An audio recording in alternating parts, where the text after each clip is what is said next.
현재 시각 8시 24분 지나갑니다. 지금 보고 계신 머니쇼 유튜브 그리고 SBS BG앱에서 실시간으로 시청 가능하니까요. 많은 시청 부탁드립니다. 그리고 다양한 정보 원하시는 분들은 카카오톡 채널에서 크존 검색하셔서 친구 추가하시면 다양한 정보도 확인해 보실 수 있으니까요. 참고해 보시기 바랍니다. 간밤 뉴욕 증시 다우지수 지금 사상 최고치를 이어가다가 좀 숨고르게 들어간 상황이고 이 가운데 엔비디아는 또 사상 최고치네요. 4% 넘게 상승했습니다. 예. 참 희비가 엇갈리고 있는 상황. 예. 예. 뭐 유럽도 조금씩은 살펴봐야 되지만 어제 유럽장은 뭐 모처럼 빠졌는데 네. 미국이야 뭐 S&P 500 지금 6주 연속 상승이면은 한 달 반입니다. 그렇죠. 네. 이게 뭐 1928년 이후 최장기간 랠리라고 하는데요. 그러니까요. 예. 이럴 때는 숨고르기란 표현이 맞죠. 한 6주를 내달렸으니까. 잠깐 쉬어야죠. 예. 그리고 다시 달리면 되죠. 그러니까. 네. 근데 우리 한국 증시 체력이 이제 궁금하죠. 오늘 우리가 어제 하루 좀 올랐다고 오늘 숨고르기 하면 이건 체력도 아니죠. 네, 오늘 종목별로 좀 희비가 희비가 많이 엇갈릴 것 엇갈리지 같고. 않을까라는 생각이 그런 드는 게 왜냐하면 생각이 들고. 엔비디아가 이렇게 사상 최고치면은 직접적인 밸류체인 기업들은 또 주가가 훨훨 날 수도 있고 네. 또 삼성전자는 어떨지 모르겠어요. 삼성전자는 예. 오늘은 한번 그렇죠. 어제 그래도 모처럼 이렇게 외국인 매도세도 좀 잦아들고 하면서 지수가 오르는 그런 날을 한번 경험했는데 클로징 할 때 우리 정민행국에서는 별 기대 없는 듯한 모습을 보이셨잖아. 그만큼 그러니까, 예, 투자자들이 국내 증시에 그만큼 대해서는 예, 기대치가 많이 낮아진 상태였는데 예. 예. 이게 역으로 좋을 수도 있어요. 기대치가 낮으면 또 그러니까 결과가 조금은 좋으면 예, 투자 심리도 확 좋아지고 그런 거죠. 예. 그래요. 오늘은 한번 우리 국내 중심으로 한번 살펴보는 날로 잡혔죠, 그죠? 네, IS 김태성 본부장님 함께합니다. 어서 오세요. 어서 오십시오. 네, 안녕하세요. 네, 지난주 뵙고 이제 두 번째네요. 네. 우리 본부장님도 보니까 네. 또 가만히 보니 방송용이세요. 전달도 잘하시고 딱딱 이렇게 잘 알아듣기 쉽게 말씀하시는데, 네. 저기 미국 뭐 숨고르기라는 표현이 적절할까요? 아니면 약간 고비에 이르렀다고 봐야 될까요? 뭐 앞서 이야기 드린 대로 뭐 이야기하신 대로 네. 6주 상승을 했는데 오늘 하루 쉬었다 그래서 이제부터 폭락이 나온다, 급락이 나온다 이것은 맞지 않기 때문에 저도 이제 잠시 숨고르기를 하고 있는 상황이라고 말씀드리고 싶고요. 네. 대신에 지금 미국도 사실 방향성에 대해서 고민이 굉장히 많은 것 같아요. 그러니까 어제 이제 미증시에서 나온 두 가지 뉴스가 굉장히 상충이 되는데 그것을 좀 하나 설명을 드려보면 네. 한쪽에서는 너무 이제 많이 올랐기 때문에 앞으로 이제 10년 동안 S&P가 시장의 연평균 수익률, 그동안에 보유해왔던 연평균 수익률이 약 10에서 11%였는데 예. 여기에 훨씬 못 미치는 3%에서 4%로 줄어들 가능성이 높다는 이야기를 했거든요. JP 모간도 그렇고 예. 뱅크 오브 아메리카도 그렇고. 근데 또 그들이 또 한쪽에서는 엔비디아는 목표가를 상향을 해버렸어요. 그 와중에. 맞아요. 그렇죠. 네. 그러면 이게 말이 안 되는 거죠. 한쪽은 지수가 이제 덜 못 간다 그러고 네. 한쪽은 엔비디아가 지금까지 지수를 이끌어왔는데 또 엔비디아는 올라간다라고 하고 그러다 보니까 지금 미국 안에서도 방향성을 참 잡기가 이제는 어려워진 좀 난이도가 굉장히 높아진 그러한 시장이 아닌가라는 생각이 드는데 일단 그럼에도 불구하고 엔비디아가 지금 중심을 잘 잡고 있는 상황이기 때문에 오늘 하루만큼은 우리는 엔비디아에 좀 기대서 우리나라도 오랜만에 좀 제대로 된 반등이 좀 나와줘야 되지 않을까 저는 이렇게 좀 설명 한번 드려보도록 하겠습니다. 네, 이게 뭔가 쏠림 현상이 좀 심해지고 있는 것 같다는 생각이 드는데 엔비디아에 기대서 올라가면 좋겠습니다만 이게 그렇다고 반도체 섹터가 모두 올라가는 게 아니라 정말 네. 뭐 직접적인 밸류체인 뭐 SK하이닉스, 뭐 한미반도체 이런 종목 쪽으로만 쏠림 현상이 이어진다라고 하면 시장 전체적인 방향을 그렇게 잡기 쉽지는 않은 거잖아요. 그렇죠. 일단 지난주 격동의 한 주였습니다. 예. 반도체 IT 기준으로만 예. 보면. 그리고 또 이번 주는 굉장히 또 실적 시즌에 이제 입각해서 정말 많은 또 숫자들을 우리가 확인을 해야 되는 상황인데 지난주 한 주만 놓고 보면 미국에서는 ASML의 엄청난 실적 부진. 네. 하지만 엔비디아를 통해서 그 실적 부진을 굉장히 빠르게 커버하는 반도체 IT. 좀 이렇게 흐름을 좀 볼 수 있었던 것 같은데 오늘 아침에 마감한 미증시에서 반도체 IT 안에서도 엔비디아는 여전히 신고가를 갔지만 ASML은 지금 떨어지는 좀 모습을 보였어요. 네. 그러면 이걸 우리나라 시장에 대입을 했을 때 당연히 먼저 지금 부각이 될 수 있는 부분은 역시나 반도체 IT 안에서 AI이고 AI 안에서 HBM이고 HBM 안에서 엔비디아이기 때문에 우리나라 시장 기준으로는 SK 하이닉스가 오늘도 여전히 더 좋은 모습을 좀 보일 수 있겠다라고 생각을 할 수 있는데 많은 개인 투자자분들이 지금 머릿속이 복잡한 건 SK 하이닉스 좋은 거 누가 다 모릅니까? 근데 이제 문제는 한미 반도체다라는 거죠. 네네네. 보통 SK 하이닉스가 올라가면 한미 반도체가 따라 올라가는 날들이 굉장히 많았거든요. 그랬죠. 근데 이제 지난주 같은 경우에는 한미 반도체와 하나 인더스트리얼 솔루션즈에 조금은 복잡 미묘했었던 어떤 뉴스들이 많았었기 때문에 과연 오늘 SK 하이닉스가 올라간다 그래서 한미 반도체가 따라 올라갈 수 있을 것인가? 이 부분에 대해서 이제 많은 투자자들이 좀 고민을 하실 것 같고요. 만약에 한미 반도체가 엔비디아가 이렇게 잘 가는데 혹은 SK 하이닉스가 그 흐름을 따라가는데 오늘 한미 반도체가 이 수급에 어떤 영향을 받아서 따라가지 못한다라고 하면 한미 반도체 그늘에 가려져 있었지만 그래도 같이 움직일 수 있는 이수 페타시스와 같은 기업들을 한 번은 우리가 조금은 더 면밀하게 좀 체크를 해야 되는 시장이 아닐까라는 의견 한번 드려보도록 하겠고요. 사실 반도체 IT가 지금 올라가려면 크게 두 가지가 좀 필요해요. 일단 첫 번째는 외국인의 수급인데 네. 지금 외국인의 수급이 어제 기준으로 보면 어느 정도 약간의 청신호를 주긴 했습니다. 그런데 이제 약간의 청신호지 어제를 기점으로 외국인이 우리나라 시장에 다량으로 들어올 수 있는가라고 물어보면 원달러 환율에 대한 압박을 지금 받고 있어서 외국인의 강한 수급 유입을 좀 받기가 저는 어려운 상황이다라는 생각이 들어서 반도체 IT 안에서도 옥석을 좀 잘 가리셔야 될 것 같고 종목을 좀 잘 집중을 하셔야 되지 않을까라는 의견을 오늘 한번 드려보도록 하겠습니다.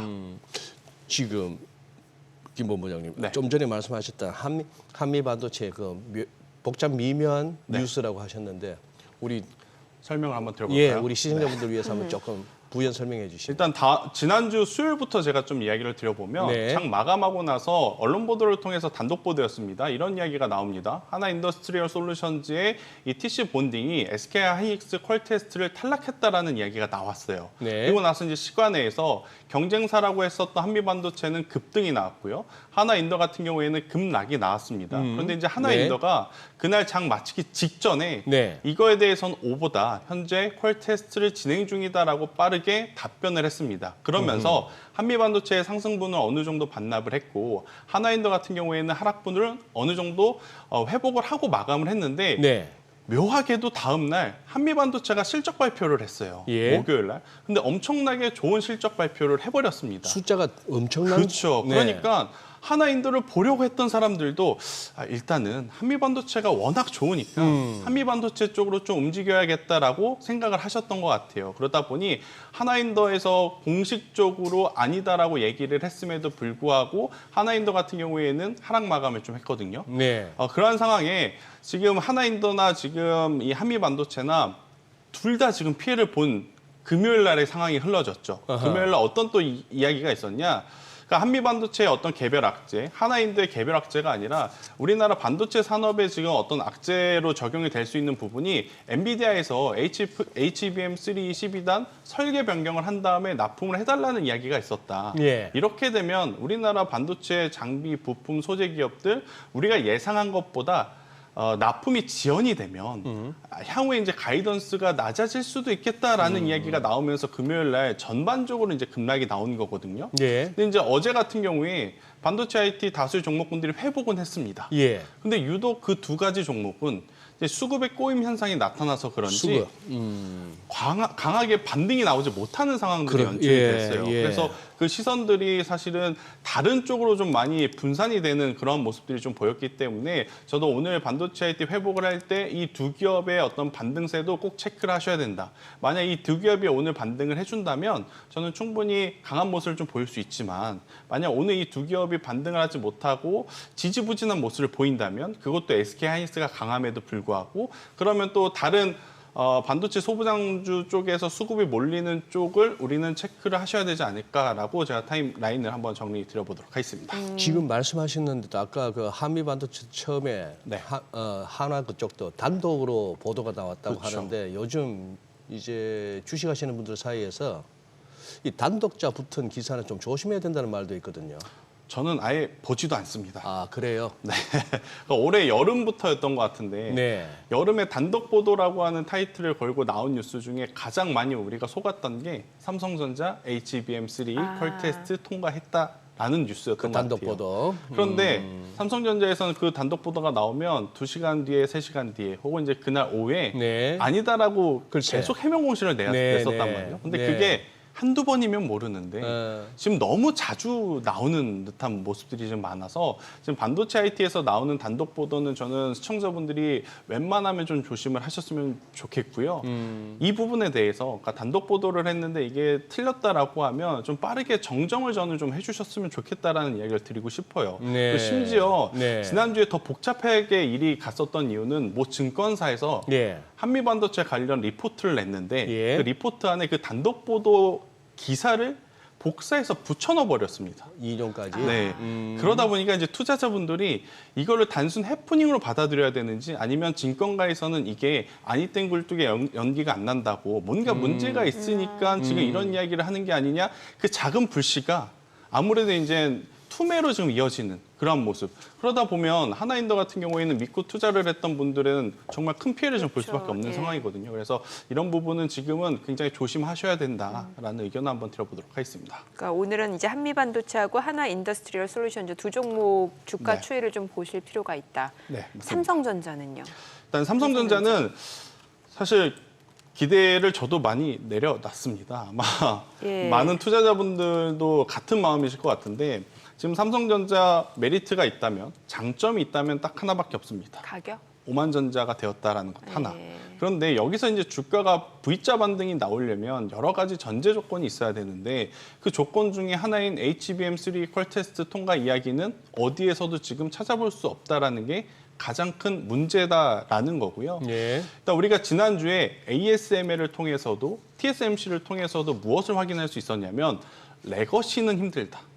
그런데 AI는 완전히 다른 이야기다라고 했어요. 근데 삼성전자는 지금 레거시에 대한 이야기만 하고 있지 앞으로 미래지향적인 AI라든지 파운드리에 대한 이야기는 지금 없는 상황이다 보니 물론 수급이 들어오면 단기 반등세는 나올 가능성이 높습니다. 하지만 그 반등세의 지속성이라든지 연속성을 기대하기에는 굉장히 어려운 부분들이 많기 때문에 삼성전자는 그냥 매수하셔놓고 잊으실 분들 그냥 쭉 길게 가지고 가실 분들에게 지금의 가격은 메리트 있지만 뭔가 조금 빠른 시간 안에 성과를 내고자 하시는 분들에게 삼성전자는 그냥 시장의 방향계, 풍향계로만 좀 보시는 게 좋을 것 같고요. 트레이딩은 아무래도 지금은 여전히 엔비디아 혹은 SK하이닉스 밸류 체인에 걸려있는 쪽을 저는 먼저 보시는 게 합리적인 선택일 수 있다. 이렇게 설명을 한번 드려보도록 하겠습니다.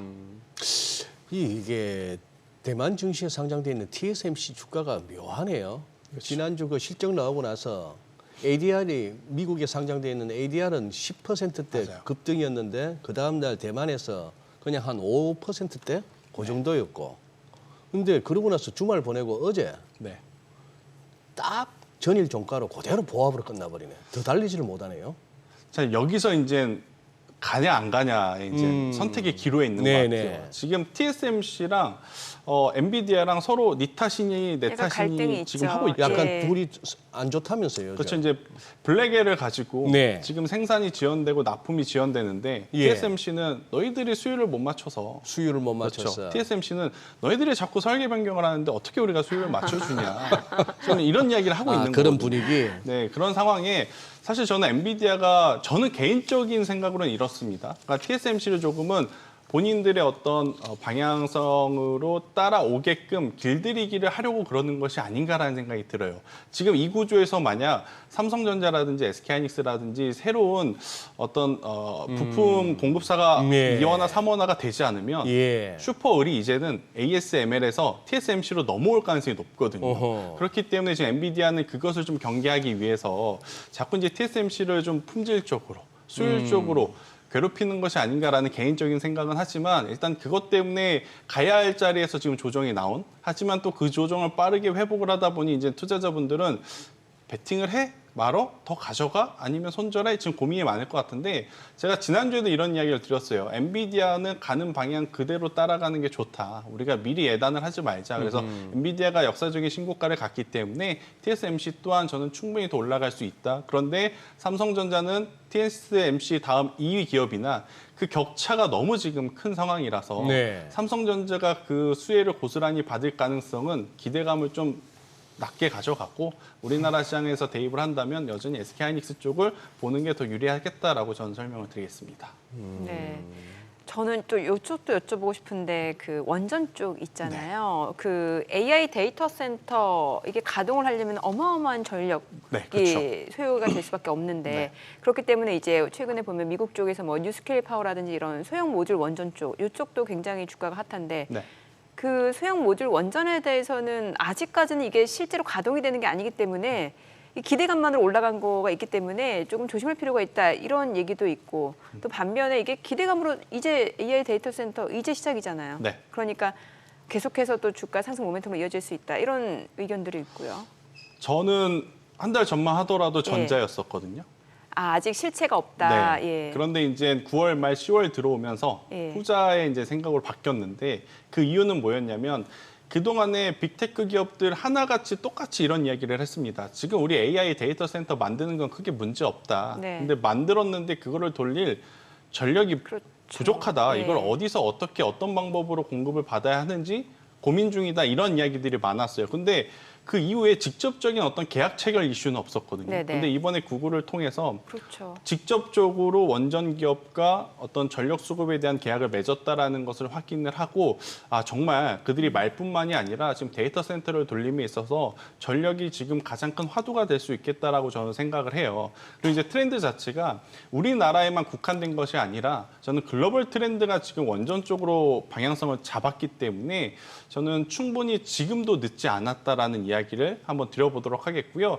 일단 9월달, 10월달 기준으로 미국은 이미 저점 대비 뭐 40%, 50%, 60% 이미 올라갔습니다. 네. 대표적으로 뭐 뉴스케일 파워도 그렇고요. 네. 근데 우리나라 같은 경우에는 그 속도감을 따라가지 못하는 이유는 명확하죠. 분명히 7월달, 8월달만 하더라도 원전 이야기 많이 했죠. 예. 그런데 우리가 얘기했던 원전은 체코 원전, 그러니까 대형 원전. 또 특히 정부에서 그렇죠. 주도하는 쪽이죠. 이게. 우리나라는 정부 주도하에 해외에서 어떻게 보면 성과를 그나마 거둘 수 있는 대형 원전에 특화되어 있는 기업들이 많다 보니 예.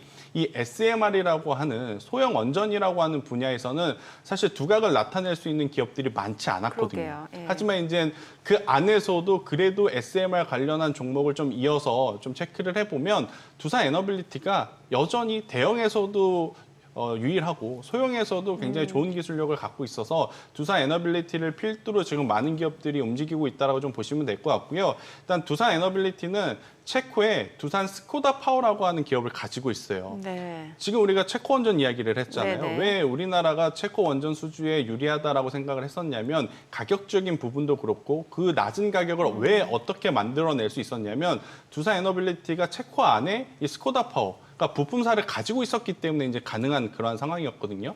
대형 원전도 이제 이 스코다 파워를 이용을 해서 우리는 충분히 진출을 할 수 있고요. 또 이제 계측기, 주기기 관련해서도 지금 두산 에너빌리티 같은 경우에는 이제 소형 SMR에 들어가는 부품도 생산을 할 수 있는 기업이다 보니 당연히 원전하면 이쪽을 좀 이야기를 할 수밖에 없는. 대신에 이제 부품사 안에서는 이제는 속도가 좀 갈립니다. 예전에는 다 같이 올랐죠. 네. 근데 지금은 유독 우진과 우진엔텍 혹은 BHI와 같은 기업들이 좀 선별적으로 상대적인 강세를 보이는데 우진엔텍 같은 경우에는 두산 에너빌리티의 부품사입니다. 그러니까 두산 에너빌리티가 가니 우진엔텍이 따라가는 모습. BHI 같은 경우에는 전체 매출에서 아직까지 원전이 차지하는 비중이 20에서 25%밖에 안 되지만 가장 중요한 건 그들의 시가총액이 현재 3천억 구분인데 올해 10월까지 수주 잔고를 계산을 해보면 1조가 넘어버렸습니다.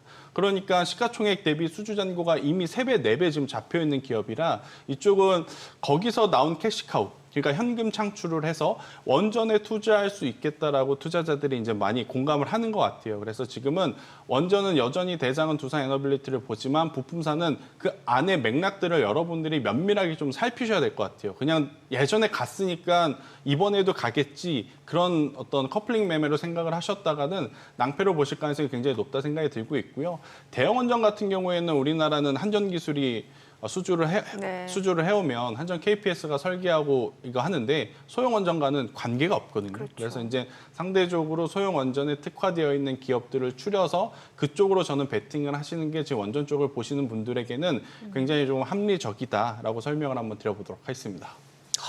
진짜 공부할 게 많으시겠다.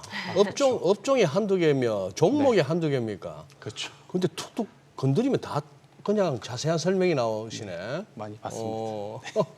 아니 이제 원전 얘기하다 보면 또 이렇게 묻어서 또 여쭤볼 수밖에 없는 게 네. 이 전력 설비 쪽은 조정이 마무리된 겁니까? 아직은 좀 더 기다려야 됩니까? 전력 설비 같은 건 저는 개인적으로 왜 지금 쉬어가고 있냐라고 전선 하면 쪽하고 예. HD현대일렉트릭이 이번 주 후반에 네. 실적 발표를 실적 앞두고 발표 있어요. 있어요? 그러니까 실적 발표 이후에 저는 뭔가 방향성이 좀 잡히지 않을까라는 생각이 들어서 저는 뭐 전력기기 쪽은 만약 실적 발표 이후에 세론이라는 핑계로 조정이 나오면 없으셨던 분들은 저는 이제는 베팅을 좀 해볼 수 있는 다음을 타임입니다. 구간이다라는 생각이 들어요. 지금 시장을 짓누르고 있는 이슈가 트럼프 플러스 유가 그래서 환율이지 않습니까? 네. 그런데 이제 전력기기 같은 경우에는 사실 이런 이슈에서는 좀 멀어져 있는 상황. 자유롭죠. 지금은 반드시 투자가 필요한 상황이다라고 좀 네. 판단을 해보면 전력기기 쪽은 저는 여전히 관심 있게 좀 보셔야 될 것 같고요. 제가 지난주에 좀 순서를 한번 나눠드렸었는데 HD현대일렉트릭이 당연히 대장이다. 네. 왜냐? 가장 먼저 진출했고 HD현대일렉트릭. 가장 네. 먼저 증설을 했기 때문에 LS일렉트릭이라든지 호성중공업이 기술이 뒤처져서 2등주, 3등주가 절대 아니거든요. 그렇기 때문에 저는 1등주의 어떤 기준을 좀 삼아서 상대적으로 올라갈 수 있는 폭이 높은 뭐 효성중공업, LS일렉트릭도 보시는 것도 좋을 것 같고요. 그리고 이제 이 변압기만 있으면 의미가 없습니다. 예. 송전망, 배전망도 있어야 되기 때문에 네, 네. 우리나라 전선주들도 당연히 지금 같이 보셔야 되는 그런 상황이고 우리가 전선주 이야기하면 같이 붙여서 어떤 원자재를 가장 많이 보냐? 구리에 대한 이야기를 많이 하죠. 예. 구리 같은 경우에는 참 지금 어떻게 보면 가격을 예측하기는 어렵지만 예전에 막 KBI 메탈 이런 종목 그렇죠. 움직였잖아요. 그런데 그쪽은 사실은 그렇게까지 또 우리가 보실 필요는 없을 것 같아서 저는 전선주에 국한해서 보신다면 대한전선을 좀 보시는 게 좋을 것 대한전선. 같아요. 왜냐 대한전선은 원래는 육상 케이블만 했었던 네. 기업이거든요. 그리고 이제 LS가 육상 플러스 해상 케이블을 했었던. 근데 지금 대한전선이 작년부터 올해 유상증자를 2번 했습니다. 네. 엄청나게 크게 했어요. 근데 이제 유상증자에도 이유가 있거든요. 근데 그 목적을 뭐라고 설명을 했냐면 우리 해상 케이블 하는데 돈 쓸 거다. 그러니까 유상증자를 하니 이해해줘라라는 식의 어떤 뉘앙스였어요. 근데 실제로 이 해상 케이블을 하는데 들어가는 포설선이라는 것을 인수를 했더라고요. 그 유상증자 이후 한 달 안으로. 그러면서 최근 해상 케이블에 대한 매출이 점점 잡혀가는 수주 공시가 나오고 있는 상황이라 기존의 육상 케이블 쪽 잘하면서 플러스 해상 케이블 쪽까지 잘하는 지금 흐름을 놓고 보면 성장 스토리는 전선주들 안에서 대한전선이 가장 좋지 않을까 저는 이렇게 좀 생각이 들어서요. 대한전선을 체크를 해보시는 것도 괜찮다는 의견 한번 드려보도록 하겠습니다. 가온전선이 LS 쪽인가요? 그렇죠, 맞습니다. 그럼 좀 그쪽 약간 뭔가 안정적이면서도 뭔가 테마적이지 않은 걸 원하시는 분들은 또 가온전선도 좀 관심 있게 보시는 것 같던데. 일단은 올 초의 흐름을 보면 예. 가온전선이 대장이긴 했어요. 예. 네, 가온전선이 대장이긴 했지만 제가 조금 더 보는 건 육상만 하는 것보다 해상 해상만 하는 것보다 둘 다 하는 게 저는 더 지금은 아무래도 이제 차별화된 부분이 아닌가라는 네. 생각이 들었어요. 대한전선도 꼭 한번 체크를 해보셨으면 좋겠다는 의견 드리겠습니다. 지금 본부장님 말씀 듣고 대한전선 바로 한번 차트를 한번 띄워보니까 네. 와 이거 뭐야? 2007년 11월에 84만 4천 원. 네. 그리고 지금 현 시세는 12,290원인데 이게 왜 이렇게 차트에 감자 100%, 감자 플러스 액병, 액면 병합 무슨 뭐 이런 화살표에다가 이렇게 액병 권리 뭐 이렇게 사연이 많죠 이 회사 이 종목은. 네, 일단 뭐 대한전선도 대한전선이지만 일단 네. 전선주들이 사실은 아마 많이들 기억하실 거예요. 2020년도에서 2021년도 딱 넘어오면서 예. 팬데믹에서 엔데믹으로 바뀌면서 예. 구리 가격이 급등을 하기 예, 시작합니다. 예. 그러면서 갑작스럽게 어마어마한 상승세를 좀 내보였어요. 그리고 난 다음에 뭐 여러 가지 뭐 그 주가를 부양할 만한 어떤 실적을 보여주지 못하니까 증자도 하고 시비도 발행을 하고 그러면서 지금 많이 훼손이 된 좀 상황이긴 한데 현재의 모습만 놓고 보게 되면 지금 수주 공시가 계속해서 쌓여 있는 상황이라서요. 저는 과거의 어떤 이러한 힘듦을 너무 걱정하실 필요는 없지 않겠나라는 의견 한번 조심스럽게 드리겠습니다. 저희 프로에서 만들어진 용어인 뭐 자주 언급된 용어인데 끼 있는 종목이네요. 그렇죠. 예, 예. 저 바이오 섹터 내에서 그 생물보안법도 여쭤보고 싶은데 네. 이거 생물보안법을 좀 쉽게 설명해 주세요. 이게 왜 생물보안법 때문에 바이오주가 좀 상승 모멘텀으로 이어질 수 있다 이런 얘기인지. 쉽게 이야기해서 예. 중국 기업들에게 예. 너네 우리나라에서 영업하지 마 이런 겁니다. 그러니까 중국 바이오 그렇죠. 쪽 중국 업체. 바이오 쪽. 예. 그러니까 중국에 지금 여러 가지 바이오가 있지만 나스닥에 상장되어 있는 우시그룹을 공격을 하는 거거든요. 네네. 그러니까 우시그룹 같은 경우에는 지금 미국 내 매출, 그러니까 우시그룹 전체에서 발생하는 매출 중에 40%가 미국 시장에서 발생을 해요. 그러니까 반도체 쪽을 옥죄듯이 2차 전지를 옥죄듯이 제약바이오도 옥죄기 위해서 지금 생물보안법이라고 하는 어떤 그 슬로건을 가지고 지금 이제 중국 기업들을 굉장히 강하게 옥죄는 상황인데 그러니까 반도체뿐만 아니라 바이오 쪽까지도 지금 중국을 때린다라는 그렇죠. 거네요. 예. 그러니까 이제 이 우시바이오, 그러니까 우시그룹이 하는 쪽은 CMO, CDMO라고 좀 보시면 돼요. 예. 위탁, 개발, 생산. 그러면 전 세계적으로 지금 3위 안에 드는 우시그룹이 미국에서 영업 활동을 못한다면 그 물량은 어디로 가겠는가?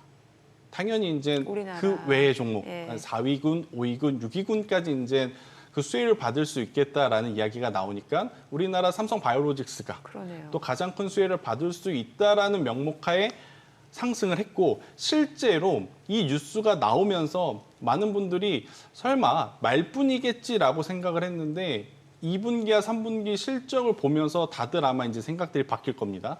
우시그룹의 실적은 정말로 떨어졌어요.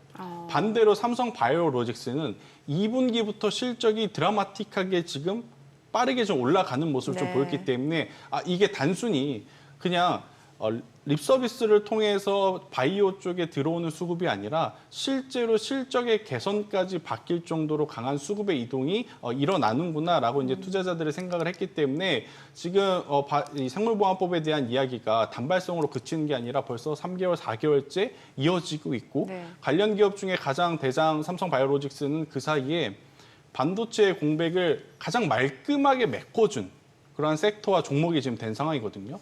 근데 지금 삼성 바이오로직스 좋은 거 압니다. 예. 개인 투자자분들도 사고 싶으시겠죠. 100만 원 근데 넘어가니까. 주당 가격이 너무 비싸니까 다들 그럼 어디를 보느냐?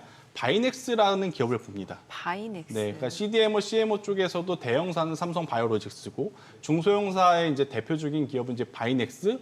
여기에 이제 플러스 이제 최근에 많이들 언급하는 기업들이 이제 ST팜까지 이제 볼 수는 있을 것 같은데 이 기업들의 주가가 동일해요. 우리나라 코스피 코스닥 지수보다 아웃퍼폼 하고 있는 상황이고 여전히 우상향 추세를 가고 있으며 만에 하나 예. 트럼프가 지금 우세하다라는 이야기가 굉장히 많이 나오고 있잖아요. 트럼프가 당선이 된다라고 하면 시세가 더 나올 가능성이 높다라는 것. 그러면 최소 11월 초반까지, 2주차까지는 이 제약바이오 안에 CDMO, CMO 관련주들은 조금은 더 우리가 기대를 해볼 수 있는 요소들이 많지 않겠나라는 생각이 들어서 이쪽에 대한 이야기들이 좀 많이 나오는 것 같은데 단순히 기대감만 가지고 있으면 안 됩니다. 예. 그래서 이제 그 기대감을 충족시킬 만한 실적과 성과를 내고 있느냐를 좀 판별을 해보면 저는 삼성 바이오로직스만큼은 지금 완전히 과거의 삼성 바이오로직스는 아니다라는 이야기를 드려보면서 조금은 더 관심을 가져보시는 것도 괜찮지 않을까라는 의견을 드리겠습니다. 네. 자, 지금 시각 8시 52분 지나갑니다. 오늘 양시장 예상 체결지수 확인해 보도록 하겠습니다. 먼저 코스피 보도록 할게요. 오늘 코스피가 0.2% 소폭 하락 출발 예상되고요. 예상 체결지수 2,599포인트입니다. 코스닥도 0.2% 소폭 내림세 예상됩니다. 예상 체결지수는 757포인트입니다. 시가총액 상위 종목 예상 체결가 보겠습니다. 삼성전자 오늘 약보합 출발 예상됩니다. 지금 현재 호가 58,900원. 이 가운데 SK하이닉스, 엔비디아가 또 사상 최고치를 경신했죠. SK하이닉스 그러한 또 모멘텀에 힘입어서 2%대의 강세가 예상되고 있고요. 호가는 19만 6천 원으로 집계가 됩니다. LG 에너지솔루션이 0.7% 하락 예상되고요. 호가는 38만 6,500원. 삼성 바이오로직스가 1% 약세가 예상됩니다. 호가는 108만 원. 현대차 지금 인도법인 그 상장 이슈가 있습니다. 오늘장 주가는 0.4% 지금 하락이 예상되고요. 호가는 23만 6천 원. 이 가운데 기아가 1.5% 약세가 예상되고요. 예상 치료가 93,500원. 셀트리온 강보합 출발 예상되죠. 호가는 19만 2천 원. 삼성전자 우선주 1% 하락 예상됩니다. 예상 체결가는 49,700원. KB금융이 3.7% 약세가 예상됩니다. 호가는 9만 원. 신한지주는 1% 상승 예상되고요. 예상 체결가 56,400원으로 집계가 됩니다. 코스닥 시가총액 상위 종목 예상 체결가 보겠습니다. 오늘 알테오젠이 0.6% 상승 예상됩니다. 호가는 지금 40만 원으로 집계가 되고 있고요. 어제장에서도 2.8% 강세를 나타냈죠. 오늘 추가적으로 상승세가 이어질 걸로 보여집니다. 이 가운데 에코프로비엠은 1.7% 하락 예상되고요. 호가는 16만 2천 원. 에코프로는 2.9% 강세가 예상됩니다. 호가 8만 2,800원. HLB 리가캠바이오 지금 호가에서는 아직까지 큰 움직임 나타나지 않고 있는 상황이고 엔캠이 0.7% 상승 예상됩니다. 어제 3% 반등을 보여줬고 오늘 추가적으로 상승세가 예상됩니다. 호가는 18만 7천 원. 클래시스가 0.6% 하락 예상되고요. 클래시스 호가가 지금 3% 하락 예상되네요. 호가 59,900원. 휴젤 0.5% 상승 예상되고요. 예상 체결가 28만 8천 원. 삼천당제약 지금 강보합 출발 예상되고요. 셀트리온 제약은 1.9% 상승 예상되면서 호가는 6만 6,700원으로 집계가 되고 있습니다. 자, 이제 개장까지 5분여가량 남았는데요. 일단 지금 전반적으로 봤을 때는 확실히 좀 종목 장세인 건 맞는 것 같습니다. 지금 주도주가 딱히 부각되는 것도 아니고 어제장도 보면은 왜 가스벨트가 부각되는 섹터 쪽으로 좀 움직임이 있었잖아요. 예, 그렇죠. 예. 저 정도면 나빼던데요. 나빼드? 기대치가 많이 낮아지셨네요.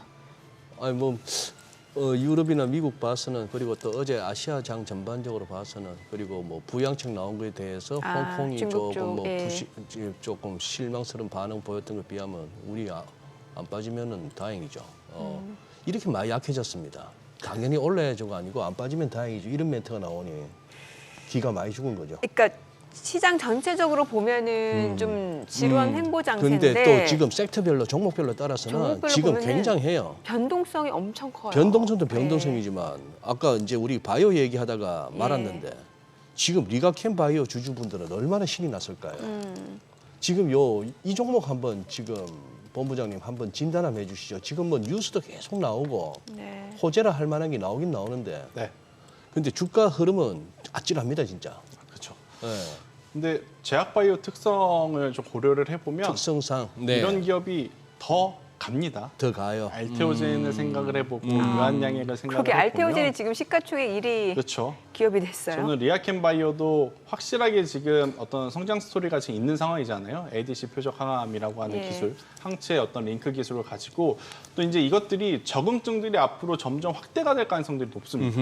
그렇다라고 하면 처음에 이 기업들이 어떤 시장의 규모 파일을 100이라고 이제 설정을 하고 들어왔지만 이렇게 기술이 이제 성공을 하고 기술 이전에 대한 이야기들이 나오게 되면 적응증들이 확대가 되면서 100이 아니라 200, 300 목표치를 더 높게 잡을 수 있는 상황이고 실제로 이제 그 목표치를 달성을 해 보일 수 있는 그런 상황이기 때문에 저는 리가캠바이오가 되었든 유한양의 알테오젠이 되었든 조금은 더 보시는 게 맞지 않을까. 어차피 지금 금리 인하 시기로 내려가면서 특히 이제 빅테크, 그러니까 논테크 기업들에 대한 관심도는 저는 반드시 필요하다라는 생각이 들어요. 그러면 논테크 기업들 중에 가장 어떻게 보면 시장을 주도할 수 있는 게 우리나라에서는 이제 바이오, 제약 바이오이기 때문에 특히나 이제 기술 이전, 기술 수출, 그로 인해서 로열티를 받을 수 있는 기반이 마련되는 기업들은 매도를 하시더라도, 그러니까 수익 실현을 하시더라도 한 번에 다 팔고 나중에 또 사야지 이런 것보다도 조금씩 매도를 했다가 또 중간중간에 숨고리가 나오면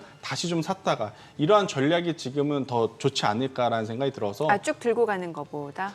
저는 제약바이오에 대한 신뢰도가 그렇게 높은 투자자는 아니거든요. 그러니까 워낙 변수가 많으니까 일단 좋은 이야기들이 나와서 가지고 가시되 조금 이제 시세가 나올 때쯤 되면 이제 조금씩 저는 좀 매도를 하시면서 수익을 확정을 지어야지 반도체처럼 무조건 쭉 들고 간다? 이거는 저는 좀 위험할 수 있을 것 같아요. 뉴스 한 줄에 혹은 이제 공시 하나에 갑작스럽게 또 급변할 수 있는 게 또 제약바이오이기도 하고 우리가 HLB를 통해서 얼마만큼 많이 당했습니까? 수년간 얼마나 많은 횟수를 이제 그렇게 당했기 때문에 저는 리가캠바이오나 다른 기업들도 그렇다라는 건 아니지만 일정 부분의 리스크 관리는 제약바이오는 좀 필요하다. 저는 이렇게 이야기를 드리겠습니다. 여기는 진짜 끝물에 잘못 올라탔다거나 몇 년 고생하죠. 바이오는 몇 년이 아니라 다시 못 볼 수도 다시 있습니다. 못 볼 수도 있고 네. 맞아요. 아니 제약바이오가 그 위탁 생산 개발 업체도 있습니다만 최근에는 보면 또 비만 치료제 쪽도 굉장히 핫하잖아요. 그렇죠. 특히 이제 위고비가 네. 드디어 우리나라에 이제 출시가 되면서 뭐 관련 직접적인 기업이 아니다 하더라도 뭐 판매한 뭐 블루엠텍이라든지 아니면 또 펩트론 좀 다른 결이긴 합니다만 뭐 일라일리하고 플랫폼 기술 평가 계약도 있고 이런 종목들이 좀 테마로 움직이다 보니까 굉장히 좀 변동성이 크거든요. 근데 이번에 그 유통사들의 고민은 아무래도 마진율일 겁니다. 뭐 우리가 블루엠텍 같은 블루엠텍, 나노엠텍이 네. 이제 대표적인 기업인데 우리가 생각한 것보다 이들이 중간에서 취하는 마진율이 적다면 아무래도 실적 발표 이후에 엄청나게 강하게 또 세론 뉴스가 나올 가능성이 높거든요. 그러한 상황이기 때문에 저는 유통사는 이제는 잠시 놓아줘야 될 때가 아닌가 싶어요. 놓아줘야 된다고. 물론 중간중간에 막 서버가 다운됐습니다. 아니면 너무 지금 많이 팔리고 있습니다. 뭐 예약 주문이 뭐 몇만 몇 억입니다. 이 뉴스에는 움직일 수는 있지만 실적의 불확실성이 좀 크거든요. 그래서 만약 비만 당뇨 쪽을 보신다라고 하면 일단 펩트론 쪽을 보셔야 되는데 사실 펩트론 지금 위치에서 신규 매수하세요. 저는 그 말은 못합니다. 그렇기 때문에 보유하고 계신 분들은 보유를 하시되 없으신 분들은 일단 이쪽은 조금은 더 지켜보셔야 될 때 혹은 나중을 생각한다면 대안은 딱 하나 있죠. 우리나라에서는 한미약품만 보시는 게 지금은 맞다. 알겠습니다. 가장 스케줄이 빠르기 때문에. 네. 자, 오늘 국내 증시를 확인해 보도록 하겠습니다. 개장합니다.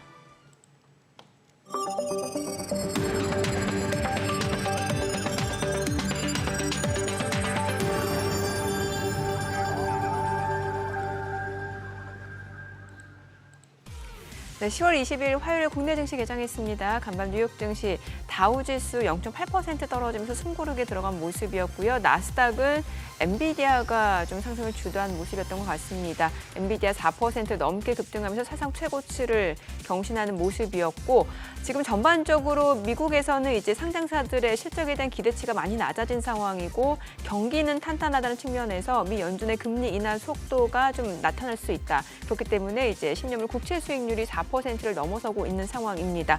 오늘 국내 증시 또 어떤 출발을 보여주는지 지수부터 좀 체크해 보겠습니다. 코스피가 약보합으로 2,600포인트 그리고 코스닥도 역시 소폭 하락으로 758포인트 양시장 보합권 출발 보여주고 있고요. 시가총액 상위 종목 시초가 보겠습니다. 삼성전자 0.3% 떨어집니다. 58,800원이고요. SK하이닉스는 1% 넘게 올라갑니다. 193,600원. LG에너지솔루션이 0.7% 떨어집니다. 386,500원이고 삼성바이오로직스가 0.7% 올라갑니다. 197,000원. 현대차가 0.4% 떨어집니다. 오늘 인도법인 상장이죠. 236,000원. 그리고 기아가 1% 하락으로 94,000원이고요. 셀트리온 약보합 191,600원, 삼성전자 우선주가 소폭 떨어집니다. 51,100원이고 KB금융 0.3% 하락합니다. 93,200원, 신한지주 강보합권으로 56,000원에 거래되고 있습니다. 코스닥 시가총액 상위 종목 시초가도 보도록 하겠습니다. 오늘 알테오젠이 약보합으로 397,000원이고요. 에코프로비엠 0.6% 떨어집니다. 163,900원. 에코프로도 1% 떨어집니다. 79,600원. HLB가 0.7% 내림세로 74,400원이고요. 리가캠바이오가 0.4% 하락합니다. 132,200원. 엔캠이 0.4% 내림세 184,800원이고요. 클래시스가 오늘 좀 많이 떨어집니다. 지금 8% 하락으로 56,800원에 거래되고 있습니다. 지금 클래시스 최근에 기관 쪽에서 계속해서 좀 물량이 나오고 있는 상황인데 이 가운데 휴젤 약보합으로 286,000원, 삼천당제약은 1.3% 올라갑니다. 135,600원, 리노공업이 약보합으로 186,400원에 거래되고 있습니다. 오늘 시장에서 특징을 보여주고 있는 섹터 종목들 좀 체크를 해보도록 하겠습니다. 자, 오늘 장에서 지금 시장은 보합권 움직임 나타내고 있는 상황에서 HBM 관련주 아무래도 이제 엔비디아가 지금 4% 넘게 오르면서 143달러 선에서 마무리가 됐죠. 사상 최고치인데 오늘 HBM 관련주들 흐름 좋습니다. 한미반도체가 2% 상승합니다. 지금 103,700원. HPSP는 강보합이고요. DI가 2% 강세, DIT는 지금 보합이고요. MK전자는 좀 떨어집니다. 미래반도체가 3.5% 강세로 17,330원. PSK홀딩스가 2% 상승 중이고요. 이스페타시스 3.9% 강세 45,200원, 이오테크닉스도 0.8% 올라갑니다.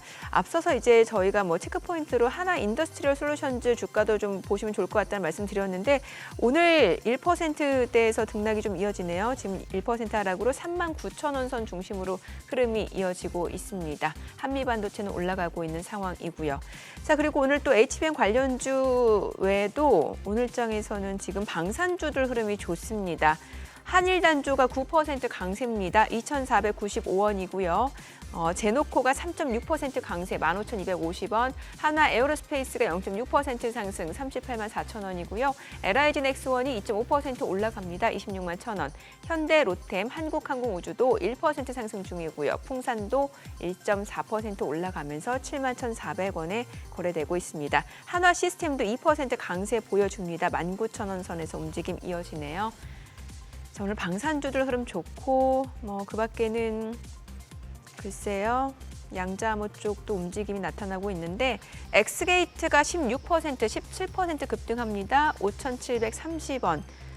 자, 그리고 우리로가 13% 급등하네요. 1,267원. 한울소재과학 3% 강세 5,360원.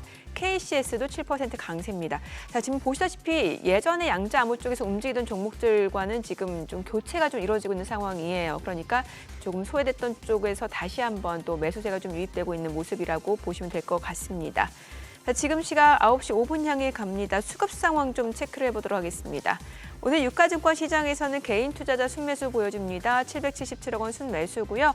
외국인과 기관은 각각 270억 원, 526억 원 매도 우입니다. 코스닥도 마찬가지로 개인 투자자 홀로 순매수입니다. 600억 원 매수 우이고요. 외국인과 기관은 각각 238억 원, 346억 원 매도 우이 나타내고 있습니다. 환율 체크해 보겠습니다. 저희는 이제 달러원 환율 전일 정비장 마감 대비로 알려드리고 있는데 달러원 환율 오늘 3원 90전 상승한 1,379원 10전에 개장이 됐습니다. 달러 강세, 미국의 10년물 국채 수익률 올라가고 있는 상황이고. 네. 네. 아, 그러네요. 어느덧 또 1,380원대까지 왔네요. 그러니까요. 달러형 환율 150엔 올라서 버렸고. 지금은 좀 여기는 숨고르기도 없네요. 미국채 수익률하고 달러 시세 상승세는 숨고르기조차도 없이 쭉쭉 가고 있는데 뭔 일이 있어 그러나 싶기도 한데 아유 우리는 조금 개장 초 흐름은 기술적으로만 봐서는 이렇게 코스피 지난번 8월 5일 우리가 그때 깜짝 놀랐던 그때 네. 저점 이후에 저점끼리 연결한 선 그리고 지난번 고점에서부터는 고점끼리 연결한 선 여기 거의 숨막힐 정도로 수렴하고 있었는데 오히려 아래쪽 지지선이 이렇게 좀 물고 내려가는 지지선을 물고 내려가는 그림은 좀 안 좋은데 아니 우리 김태승 본부장님 네. 지금 한 두 번째 뵈니까 거의 저는 뭐 사람으로 안 보이고 챗GPT로 보이는데 그냥 아무 근심 없이 그냥 걱정 없이 한번 막 여쭙겠습니다. 예. 오늘 지금 이 와중에 어디가 좀 시세가 날 것 같습니까? 일단 사실 예 방산이 또 가려나 방산이. 싶었는데 또 가네요. 가요. 네, 그래서 예. 방산 쪽을 좀 보셔야 될 것 같은데 예. 방산하면 이제 아마 많은 분들이 이제 이 방산 3대장이라고 불리우는 하나 에어로스페이스, LIG 넥선, 현대 로템을 좀 보실 것 같은데 저는 사실 개인적으로 이들 좋다라고 좀 보지만 신규로 이제 트레이딩 하기에는 다소 좀 부담스럽다라는 생각이 들어요. 그래서 이제 방산 쪽에서도 대장주들을 좀 따라갈 수 있는 밸류체인 기업들을 저는 보시는 게 맞지 않을까 싶어서 오늘 같은 경우에도 코츠 테크놀로지와 같은 기업들이 있거든요. 코츠 네. 테크놀로지 같은 경우에도 LIG 넥선이라든지 이제 현대 로템을 지금 고객사를 가지고 있는 어떤 부품사, 그러니까 방산 부품사이기 때문에 만약 방산 쪽을 좀 보신다라고 하면 이제는 대형주 단을 좀 보시는 건 가격적인 부담이 좀 있을 수 있을 것 같아요. 그래서 이제 코츠 테크놀로지와 같은 기업을 한번 보시는 것도 좋을 것 같고요. 지금 또 방산을 가지고 크게 두 가지로 분류를 좀 할 수 있죠. 앞서 말씀드린 대형 방산, 그리고 이제 빅텍, 스페코, 퍼스텍처럼 소형 방산으로도 좀 나눌 수 있는데 예. 상승 탄력을 놓고 보면 지금 소형 방산 같은 경우에는 중동의 지정학적이라든지 러시아 우크라이나 사태라든지 지금 뭐 정확하게 확인은 안 되나 북한이 또 파병을 했다는 이야기가 지난주 주말부터 지금 계속 나오고 있지 않습니까? 예, 그렇죠. 여기에 대해서 지금 우리나라 정부가 좀 강하게 대처를 한다거나 그런 이야기들이 나오게 되면 또 소형 방산 같은 경우에는 지금처럼 지수가 흐름이 좋지 못할 때 테마적으로도 이제 움직일 수 있기 때문에 이쪽에 대한 변동성을 좀 경계를 하시면서도 매매 전략을 저는 짜보시는 게 좋지 않을까라는 생각이 들고 있고 해당 섹터 안에 그러면 길게 볼 수 있는 쪽은 어제 이제 시세가 강했었던 한국항공우주가 아닌가라는 생각이 듭니다.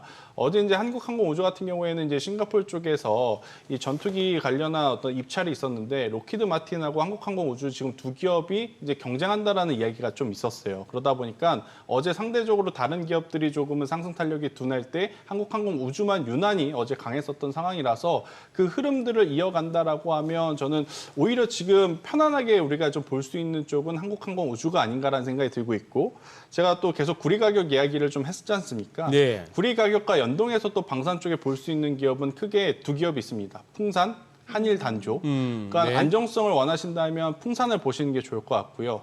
만약에 이제 앞서 제가 말씀드린 소형 방산처럼 좀 테마적으로 움직이는 것을 지금을 찾고 계시다라고 하면 한일 단조를 좀 보시는 게 지금 맞지 않을까. 같은 방산 안에도 지금 이렇게 조금 다르게 적용해야 되는 부분들이 많기 때문에 저는 종목별로 정리를 좀 잘 해놓으시는 게 지금은 좋지 않겠나라고 이제 설명을 한번 드리겠습니다. 요새 미국 뉴욕 증시에서 저 넷플릭스가 훨훨 날아가는데 네. 진짜 전고점을 갖다 뚫고 올라가는 그렇죠. 기세가 상당해요. 그럼 우리 국내 영상 콘텐츠 쪽에서는 좀 떡고물 떨어지는 거 없습니까?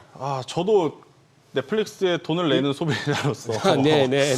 우리나라 또 관련주들이 좀 움직였으면 좋겠는데 네. 문제는 IP라는 거죠. IP? 그러니까 넷플릭스가 한 2, 3년 전부터 이 제작 IP를 모두 다 가지고 가는 정책을 좀 펼치고 있어요. 네. 그러니까 하나의 작품이 잘 되면 네. IP, 지적 재산권이라는 것을 이용을 해서 예. 만약 넷플릭스의 컨텐츠가 잘 되면 그걸로 게임을 만들 수도 있고 그걸로 애니메이션이라든지 재가공을 통해서 수익을 창출할 수 있거든요. 예. 근데 이제 그걸 IP가 가지고 있어야 거기서 나온 수익을 가져갈 수 있습니다. 근데 우리나라 지금 제작 업체는 어쩌다 보니까 외주 제작 업체가 돼버렸어요. 그냥 제작만 해주고 아하. 그 IP에 대해서 어떤 기준, 주인이 안 되니까 네. 아무리 좋은 작품을 만들었다 한들 추가적인 수입에 대한 고민이 지금 생길 수밖에 없는 것 같아요. 그러니 스튜디오 드래곤, 컨텐트리 중앙 이러한 기업들이 우리 머릿속에 잊혀진 지 이미 오래지 않습니까? 그리고 이제 그러니까 과거에는 1년에 약 17편에서 22편 정도 제작을 했다면 요새는 많아봐야 10에서 13개밖에 제작을 못한다라고 그래요. 근데 왜 그러냐 봤더니 예. 요새 이 인건비가 너무 많이 올랐어요. 배우들 주연 배우들 출연료가 너무 많이 예, 올라서 그렇더라고요. 만들래야 만들 수가 없는 상황. 그런데 IP라도 가지고 있으면 하나 흥행을 했을 때 그걸 가지고 다시 재투자를 할 수 있는 상황인데 그것도 안 되다 보니까 제작 환경 자체가 계속해서 좀 다운되는. 그러니까 물론 지금 반등은 나올 수 있습니다. 워낙 2년에서 3년 동안 맥을 못 추고 조정이 네. 나왔기 때문에. 하지만 연속성에 대한 부분은 지금 저는 고려를 해본다라고 하면 여기서도 이제 종목을 조금 잘 추리셔야 될 것 같은데 저는 컨텐츠 쪽을 보신다면 지금 시점에서는 쇼박스라는 기업을 한번 꼭 보셔라. 쇼박스? 네, 쇼박스는 컨텐츠를 제작하면서 영화관을 좀 갖고 있습니다. 네. 그러니까 올해 상반기에 파묘라고 하는 작품이 엄청나게 큰 인기를 끌었고요. 지금 이제 사흘이라고 하는 작품이 지금 준비를 하고 있어요, 영화를. 똑같은 오컬트 작품이기 때문에 아마 파묘에 이어서 또 흥행 가능성에 대한 기대감들이 지금 높아져 있는 상황이다라고 좀 보시면 될 것 같고 또 넷플릭스라면 오징어 게임 이야기를 안 할 수 없지 않습니까? 또 오징어 게임 2가 이제 올해 하반기에 준비가 되어 있어서 만약에 컨텐츠 쪽을 보신다면 지금 가장 뉴스가 좀 신선할 수 있는 쇼박스를 보시는 게 저는 컨텐트리 중앙과 스튜디오 드래곤은 연속성에 대한 고민이 좀 되실 것 같아요. 그래서 일단 이쪽은 짧은 기간 안에 매매 전략을 통해서 빠르게 마무리를 지어야 되지 않을까 싶어서 조금은 변동성이 높은 쇼박스를 보시는 게 맞지 않겠나라는 의견을 한번 드리겠습니다. 네, 엔터주도 여쭤볼게요. 최근에 이제 엔터주가 좀 소외받다가 움직임이 나타나는 것 같은데 지금 보니까 이제 로제가 그 브루노 마스하고 함께 아파트라는 노래를 만들었고 관련해서 지금 보니까 YG 플러스가 상한가 기록했고 어때요? 엔터주 사실 대장주면 하이브였잖아요. 그렇죠. 예, 어떤 전략이 좋을까요? 사실 저 노래가 그렇게까지 잘 될까라는 고민이 네네. 있었는데 반응이 정말 좋더라고요. 네네. 노래 제목이 아파트입니까? 네. 그냥 아파트예요. 아파트예요. 그냥 아파트입니다. APT입니다. 아파트. 네. 우리 윤수일 씨 아파트? 아니요. 근데 이제 또 다른 건데. 네. 일단 어제 네. 이게 이제 엄청나게 핫해지면서 YG 플러스가 상한가에 갔습니다. 근데 이제 여기서 고민을 해야 될 건 본진이라고 생각하는 YG 엔터테인먼트는 움직이지 않았어요. 그러니까 YG 엔터테인먼트는 계속 고민이 될 수밖에 없죠. 저연차의 아티스트들이 올라와야 되거든요. 네. 왜냐하면 저연차는 회사에서 교육을 하지 않습니까? 예. 그러니까 수익이 나면 회사가 더 많이 가져갑니다. 그런데 블랙핑크나 트와이스 같은 아. 다연차의 가수들은 계약을 하면 아티스트들이 더 많이 가져갑니다. 네. 그러면 주식을 하는 입장에서는 사실 회사에서 돈을 많이 가져가는 구조가 좋지 않습니까? 그래서 이제 저연차 아티스트들이 주기적으로 나오는 것에 우리가 집중을 하는 건데 YG 엔터테인먼트는 사실 그게 많이 지금 부족하죠. 2NE1이 다시금 활동을 하고 있는 상황이 되어버렸으니까 그런 기준을 놓고 보면 하이브가 지금 가장 노이즈는 있을 수는 있어도 지금 방탄소년단이 재결합해서 지금 완성체가 지금 나올 준비를 하고 있는 상황이다 보니까 주가는 당연히 상대적으로 좀 강할 수밖에 없는 상황이다라고 좀 말씀드릴 수 있을 것 같고요. 저는 대신에 개인적으로는 JYP 엔터도 지금의 위치라면 그렇게 나쁘진 않다. JYP 엔터도 스트레이키즈라고 하는 뭐 대형 그룹들이 올해 이제 하반기에 컴백 일정들이 좀 있고 기존에 이제 트와이스와 같은 이 팬덤이 강한 쪽에서도 음반이 지금 나오고 있는 상황. 그리고 이제 연말에 가면 갈수록 엔터사들은 공연들이 지금 많아지고 있는 상황이라서 지금보다 설마 더 빠지겠어?라는 생각도 좀 있는 것 같아요. 그래서 이제 엔터사들을 좀 보시는 것도 좋을 것 같고요. 과거 17년도, 18년도 트럼프가 대통령이 되었을 때 미중 무역 전쟁이 엄청 세게 붙었을 때 네. 살아남은 섹터가 뭐였냐? 엔터하고 게임이었어요. 그런데 어제도 엔터하고 게임주가 트럼프가 대통령에 당선이 될 가능성이 높다는 이야기가 나오니까 스멀스멀 올라오는 걸 좀 봐서는 그래도 포트 한 켠에 담아두셔도 조금은 괜찮지 않겠나라는 생각이 들어서 엔터 쪽을 보신다면 당장의 어떤 시세는 하이브가 유리, 조금 길게 보실 분들은 JYP 엔터를 보는 것도 나쁜 선택은 아닐 수 있다는 의견을 드리겠습니다. 네, 오늘 내용 잘 들었습니다. 고맙습니다. 고맙습니다. 네, 오늘 들으신 내용과 관련해서 더 다양한 정보 원하시는 분들은 카카오톡 채널에서 크존 검색하셔서 친구 추가하시기 바랍니다. 최근 외국인 관심 있게 보는 리포트까지 확인해 보겠습니다.